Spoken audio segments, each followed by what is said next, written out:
What's up, everyone? I hope you're doing well today. I've got a massive haul to go over with you. I've got some keys in this pile, I've got hardcovers and a slab to go over with you, and I've also got some other really cool things to talk about regarding my channel coming up.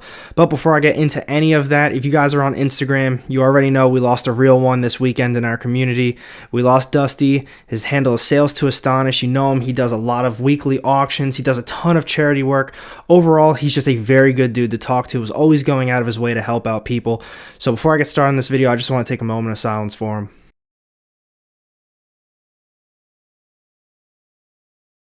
Welcome back, everyone. Era Comics here, and today I'm going to be going over my massive comic book haul. But before I get started on that, if you are new to the channel, I drop weekly comic book content, and if you want to join a community that's dedicated to comic books and raising awareness for mental health, then go ahead and hit that subscribe button down low and the little bell to get notified every time I drop new content. You won't regret it. And now, without further ado, let's get started on this stack of books.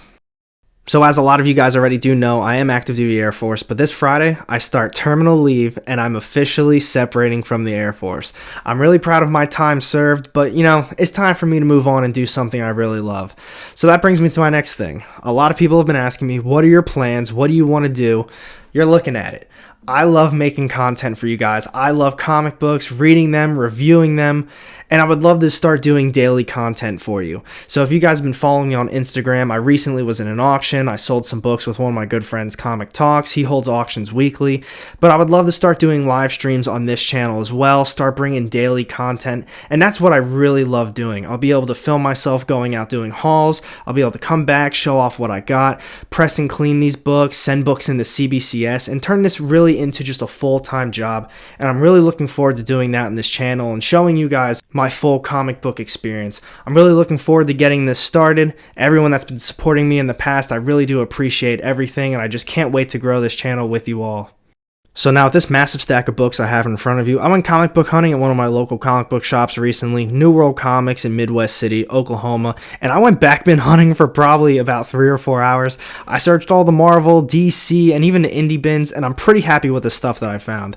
So you Star Wars fans, you're going to love this stack. The first thing I picked up today is going to be Star Wars Beckett #1. This is the variant cover. It's the first appearance of Tobias Beckett and Enfys Nest. It's the leader of the Cloud Riders. And if you were in my auction recently, I did have another copy of this. It was the cover A, so I was really happy to find another copy of it because it's a pretty cool issue with first appearances. So I'm going to move this out of the way because these next two issues go hand in hand with each other. The first one I have for you is going to be Star Wars Age of the Republic Darth Maul. This is the variant cover. It's basically just a Darth Maul one-shot. All these Star Wars Age of the Republics are all just different one-shots of different characters, but I have this copy, and I also have another variant copy for you. These are just so cool, and honestly, I grew up with Darth Maul, so I love this character. So I got both those issues for you right there, and now moving on, I got another stack of good ones for you. First one today, we have Darth Maul. This is #1. Look how gorgeous that cover is. Admittedly, so this one is in pretty good shape, but sadly, a lot of these issues that I did pick up didn't have any bags and boards on them, so a lot of them are extremely dirty. The ones that are coming up, I'll show you which ones really stand out. So I spent a lot of time cleaning some of these, pressing a few other ones, and some of them are just honestly unfixable, but I did my best with a few of them. I think they came out pretty good. So I did get #1, and they had all of these there, so that's the really cool part. They didn't have #2, but they did have #3, and that's the first cover appearance of Cad Bane. So they had #3, #4, and to cap the series off, #5. This is a very badass run. I did end up reading the whole thing, and I just love all of these covers. As I was just saying, I love Darth Maul as a character. Those movies, while I didn't think they were the greatest of movies, it's arguably some of the best fight scenes in any of the Star Wars, in my opinion. The CGI is outrageous, but CGI aside, I love those fight scenes. But moving on, after the Darth Maul, we have Darth Vader. This is #1 of the newer series. It's the first appearance of Z67. So we had #1, we had #2. This is the cover A for #2. Gorgeous cover. Obviously that #1, that wasn't the cover A, that was just one of the variant covers. And this is another #2 coming up. Same thing, it's a variant just like the first one, but that is issue #2. So let me move those out of the way. So issue #1, as I said, it did have the first appearance. #2 didn't have any real major first appearances for those.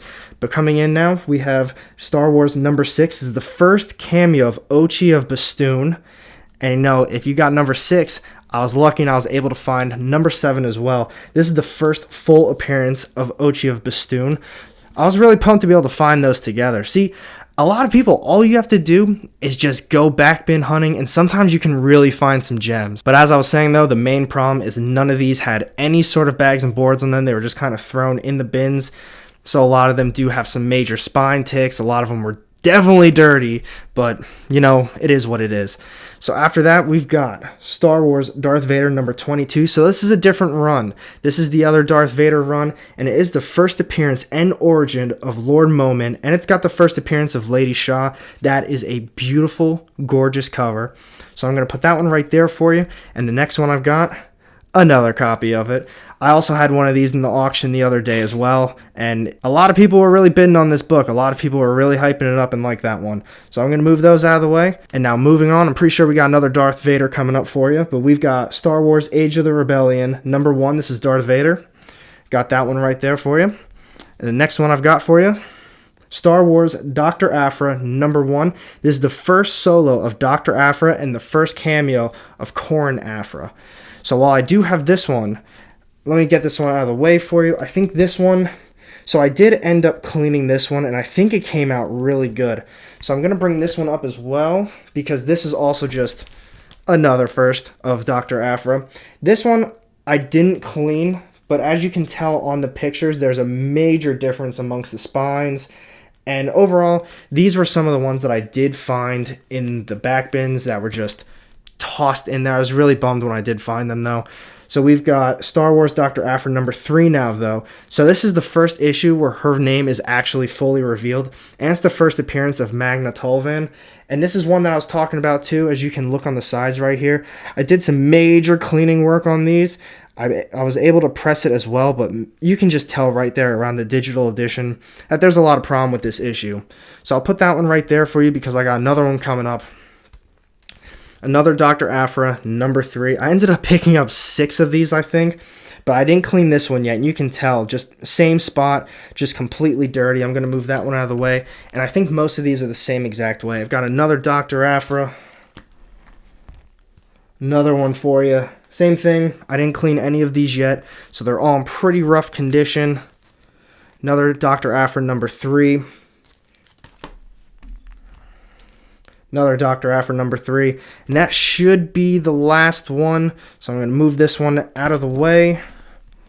And now we've got Dr. Aphra number 11. And this one is just horrendous as well. I think this one also has a rip on the back that I didn't see when I first picked it up. I'm going to put this one right here for you. This issue itself doesn't have any real significance. To be completely honest, it was mixed in with my number 1s. I thought it was the same issue. I should have looked at it a little bit better, but I picked out a stack of 1s, and I thought, oh, you know, cool, I'm just going to add this one in with it. Whatever. But moving on after that, we've got Star Wars Dr. Aphra, number 15. This is the first appearance of Decknell, Sister Six, Gallust Umbra, Haliobas, Rabael, Dear Glorio, a.k.a. the Violet Ghost. So I'm going to put that one right here. This is another issue that has a major first appearances in there. Sadly, I was only able to find 1 issue of these, but moving on from there, we've got Dr. Aphra, number 1. This is a variant of the new run of Dr. Aphra. This is the most current one. This is the first appearance of Rowan Togg, Aphra's treasure hunting rival. So I was really happy to find that issue as well. I wish I could have gotten a cover A. Sadly, I couldn't though. But now, after that, we've got Agents of Atlas, number 1 variant. This is the first appearance of Isaac Akita. Sadly, this isn't the major Agents of Atlas issue. It's not the Agents of Wakanda one with a ton of first appearances in it, but I'm still very happy to get this one. Plus, it's a pretty sweet Scotty Young cover. And now pretty much the rest of this is going to be all Marvel books. Sadly, I didn't find any good DC ones. But after this Agents of Atlas, we've got Riri Williams, Ironheart, number 7. This is the first appearance of Eclipse. I was really happy to find that one too. In my opinion, Riri Williams is going to be a huge character coming up. She's going to be super popular in my opinion, so I'm kind of buying up a lot of these issues. And now I'm going to move these out of the way for you.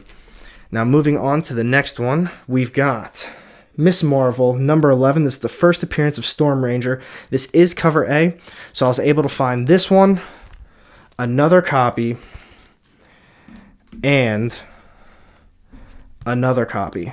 These are all actually in seriously good condition, very near mint. Obviously, they all still need a little bit of a clean and a press if you're going to send it in to CBCS. But other than that, I'm super happy to find these. I'm probably going to keep one for myself because, like I was just saying about Riri Williams, I think Kamala Khan is going to be a huge character too. And now the final issue that I found in these back bins, I was so pumped to find this. Sadly, it wasn't a number 1, but we've got Strange Academy number 2. This is cover A, and this also near mint condition. No spine ticks, no problems, no rips, no nothing. I love Strange Academy. You guys already know this. I'm hyping it up. I'm buying up all the first issues that I can because it's got some gnarly first appearances in there, and I'm really happy to have this one too. It's obviously got no real first appearances, but it is all second appearances, and the series is heating up to me. So these are all of the issues that I picked up digging through some back bins over the weekend, so let's move on to the hardcovers. So now these are all the hardcovers that I recently picked up in some eBay wins. I was so happy to get them. It's all 3 volumes, so it's the complete series, but I got East of West, year 1, 2, and 3. I can't wait to get started on this. I read a little bit already. The books themselves, I think they're all in pretty good condition. I think year 3 is the one that's in the worst condition. It's got like a cut going down the side, but the one thing that I've noticed, not just about this, but a lot of the Image hardcovers, if you can hear that a little bit, a lot of these books feel very loose. They don't feel like they're really made all that well together. I'm going to be honest, those Marvel omnibuses I feel like are made very well, but I've had a lot of problems with these Image hardcovers. A lot of them have been falling apart. My Paper Girls one is having a little bit of issues. It feels very loose, so I had to read it pretty quickly and I pretty much put it down and didn't touch it again. And I feel like this is going to be the same way. I kind of want to sit down, read it, and just not touch it again in case if it does start to fall apart. I was a little bit weary, I'm going to be honest, to get it though. Despite a lot of reviews saying this is some of the best work from Image, I'm not the biggest Hickman fan. You guys already know I'm not a big X-Men guy. I don't read a lot of Hickman stuff. It just doesn't really seem like it's always for me. I just don't feel like I really ever enjoy it. But this has been pretty good so far. This artwork is absolutely crazy. I'm going to get this out of the way so we can dive into the artwork a little bit.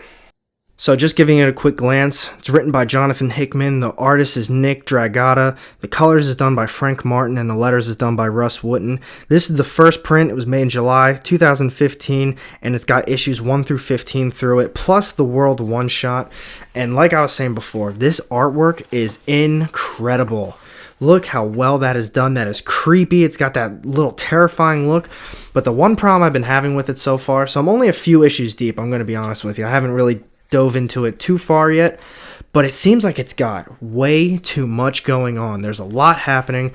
There's a lot of different characters, and I'm hoping this buildup is going to lead to a little bit more info, and I hope things are explained a little bit better, but I don't know. I feel like a lot of stuff with Jonathan Hickman is done that way. There's a lot of characters. There's a lot of story being told. There's a lot of different plot points happening. And it kind of makes the story a little bit confusing. But I'm hoping this isn't like that, especially because of all the positive reviews and all the great things people have said about this series. But this is what East of West looks like. If you guys have read this series, let me know down low in the comments section what you thought about it. So now that's what East of West Year 1 hardcover looks like. Here's the cover for Year 2. Same thing, moving it along. And now the final one we've got right here, East of West Year 3. There's the front. You can tell, same thing. Just feels so loose and you can hear it. Just like that. And those are all the 3 hardcovers for East of West, so let's move on to the slab that I picked up. So now it's time for the big slab that I recently got. We have Infinity Gauntlet number 1. It's a 9.6 newsstand. It's done by CBCS. I think this is still the old casing. I don't think this is the new one. It's got off-white to white pages. Cover art's done by George Perez. Just look how gorgeous that is. So the one problem I had with it, because I thought, it's a 9.6. I got a little bit better of a deal on it. I thought maybe it could be pressed, cleaned a little bit better, or something could be done to turn it into a 9.8. It definitely can't, because the one cool thing about CBCS is that you can always check out grader notes. So I looked into that too to see what the actual issues were. So if you look right there at the very top, it does have some chipping on the top of the page, and same thing with the corners. The corners aren't that crisp, so the top left corner's got a little bit of chipping on it, and then when you move on to the bottom left as well, it's the same thing. It's got a slight little tear on it, And that's pretty much what all the grader notes were. It's a little bit of an issue, so you can't actually fix that. But I'm still really happy about a 9.6 off-white to white pages. So that brings me to my next thing. A lot of people ask me, why do you like CBCS over CGC? And that's just a real thing that a lot of people always talk about. And personally, I always go with CBCS. That's who gets my books. I trust them as a company. I respect them, and they're always very friendly when you talk to them. So right now, CGC is having very long turnaround times, and they're having a lot of bad quality control issues. And just personally, I've had a few bad experiences, so that's why I don't go with CGC and I prefer CBCS. So what do you guys think? I feel like I found some pretty cool stuff. Let me know down low in the comment section what your favorite issue was that I found. But thank you for watching my video. If you did enjoy it, make sure you hit that thumbs up button. And if you don't want to miss out on any of my upcoming content, hit that subscribe button down low and the little bell to get notified every time I drop new content. You won't regret it. And I've got 2 more videos sitting off to the side here with more of my comic book content. Click on one of those and I'll see you in the next one. Have a great day.